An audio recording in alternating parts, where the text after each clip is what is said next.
welcome to another Tekken Talk. So I want to chat it more about ranked anxiety. So I experienced ranked anxiety. It took me a while to actually figure that out.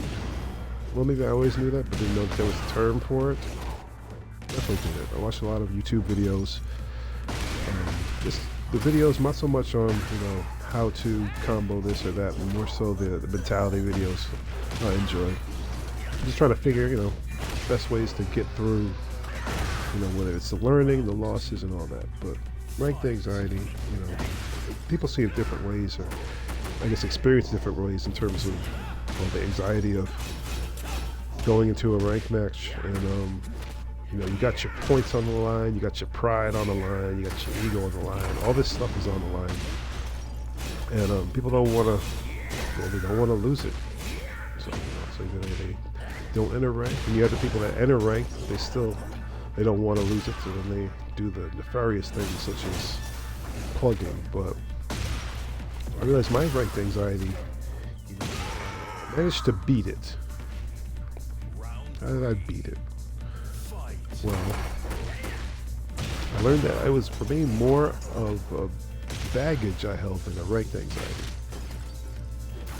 if you can imagine. So it wasn't so much of, I had the thought of losing points and, trying to rank up and prove and test it. That was there, but that wasn't there was a deeper issue for me. And it all stems around, not even Tekken, it stems around Street Fighter 4. I don't know who's played the little Street Fighter 4 in their day, but yeah, Street Fighter 4. And I remember, I guess I had ranked anxiety then. I was trying to get my points. My goal was to take every character in Street Fighter 4, and I wanted to get B rank. So I was going to get B ranked for everybody, at least. That was my thought. This is before like Super Ultra, I was playing, I think, Cody. It might have been Super, I don't know. In any event, I just experienced like ridiculous matches in terms of whether it was lag, back then, not so much one and doneers, but definitely pluggers existed. And just got frustrated, like it's like people are plugging, I was like, I can't get my points. I was like, if I'm winning, somebody's plugging so I don't get my points. If I'm losing, somebody's obviously staying so I don't get points, I lose points. And just thinking of all the characters I didn't play, like I would have to learn how to play like Zangief and Dawson, try to do that. I got so discouraged that I stopped playing altogether. I stopped playing altogether. Like I was like, I'm done. And well, maybe I wasn't so much done with Street Fighter and fighting games, but I was definitely done playing any kind of ranked or the quick matches. I just stuck to what I used to do. I would just go into practice mode, and I'd fight the dummy for half an hour, just going back and forth. And that was good enough for me. Or setting single matches with the CPU. And what I realized, looking at Tekken and kind of when the game came out, I did the Ghosts, I did the arcade mode. I played some people in the community early on, but I stayed away from ranked. And not until that summer, I think I started to dip my toes into the ranked pool. But I always had just that fear, and I realized I had a fear not of losing points, but a fear of just feeling how I felt not being able to rank up, and I feared feeling like, okay, I'm not going to play this game anymore. Which is hard because I really enjoy this game, and when it came back, I've been enjoying it, and I didn't want to get a bad taste in my mouth to not play it anymore, because I was seeing all of the videos, the people, they were talking about the plugging situation was really bad when it first started. It's still an issue, but it was really bad. People they're not finishing sets, they're leaving after this, and I was like, you know what? I'm gonna stay with my ghosts and learn my character in the game, and just learn this way, because I know if I go on rank and experience those things again, I'm going to put the game down, and I didn't want to put it down. So, I haven't quite told you how I actually beat the ranked anxiety. I found the root of my anxiety, I guess you could say. And well, there was a number of ways that I managed it. I didn't beat my anxiety. I learned to manage my anxiety. One thing, obviously is just creating this stream. So, I set a limit for myself. I said, okay, I'm going to play ranked. I'm only going to play 3 to 4 matches. So when I would sit down to play ranked, I would literally only play 3 to 4 matches. And I was like, I'll have replays that I'm going to go through and I'm going to learn. All about the learning. I was like, I'm going to learn the game. So those 3 to 4 matches, I would have the replays for it. And I actually just pretty much created this stream just for that.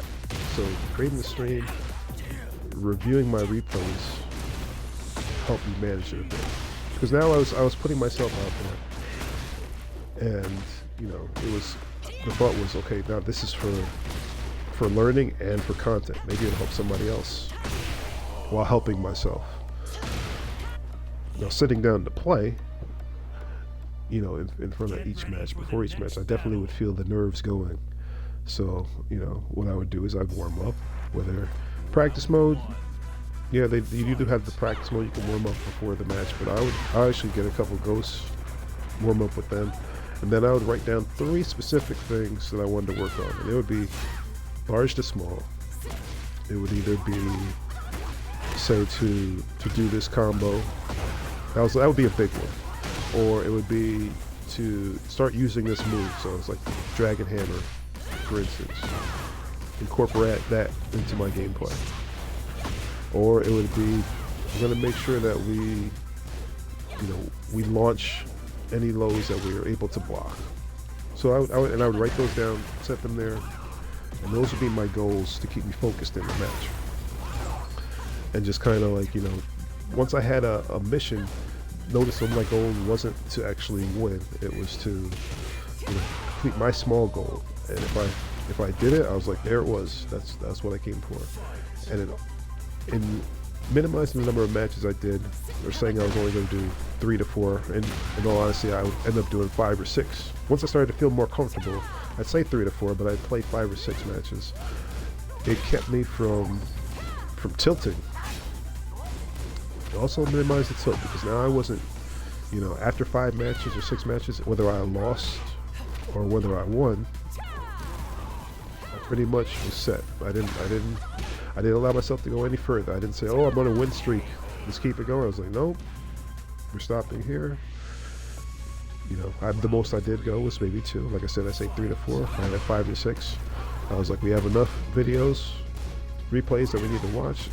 We'll learn from those. We'll stream, and we'll get more educated. We had a good session, and that kind of kept things manageable for me. Very manageable. Also, if you've seen any of my shorts, but for myself, dating back to Tekken 7, I created a belt ceremony. I don't know if you've seen it, or seen my character, my law. I have them in a gi pants with a blindfold and a martial arts belt. And the belt, I changed color rank based on, what rank I'm at. So currently I'm Kishin, it's a solid blue. When I started with Fujin in the blue ranks, it was blue and green. You can make it 2 different colors. And I've been doing that since about, I think, is it orange, red, purple. So I've changed my belt ranks, which I hope I'm going to make a video just lining them all up. It's pretty cool to see the progression that way. But I set that up to kind of visually see where my rank was, and in case I ever demoted, I knew what my rank was because I achieved, quote unquote, the belt. I said, with normal martial arts, martial arts, it's karate or jiu-jitsu or Brazilian jiu-jitsu, you get a belt color. You don't end up going down in rank based on losses. You still keep that belt color, you still earn those skills. Same thing happens with fighting games. And so visually, that's my visual representation with the belt ceremony that I use to kind of stay grounded, and actually gives me something a little more to look forward to, because while everybody's looking for the the next ranked name, I'm looking to actually get my next color and customization going. Like I want that Tekken God. I got an idea of the customization that I want to do for Tekken God once I get there. But different incentives, and it's like I'm playing a totally different game than everybody else. My goals are different, but the overarching goal is to get better and to learn, and now I'm playing ranked and actually started going into quick match. And in all honesty, group match is what pushed the envelope. Going in the group match, it's the right side of the battle lounge. There's people that are sitting there playing games. I think those are mainly the people that are speaking in chat, who, if you want to get games, they're willing to sit down. Or there's people sitting down, and just not too long ago, I sat down at a booth. I played a player, and it felt organic. It felt like the arcade style. It didn't feel cold. It's like just going into the menu and clicking ranked and waiting for somebody to queue in that you don't know.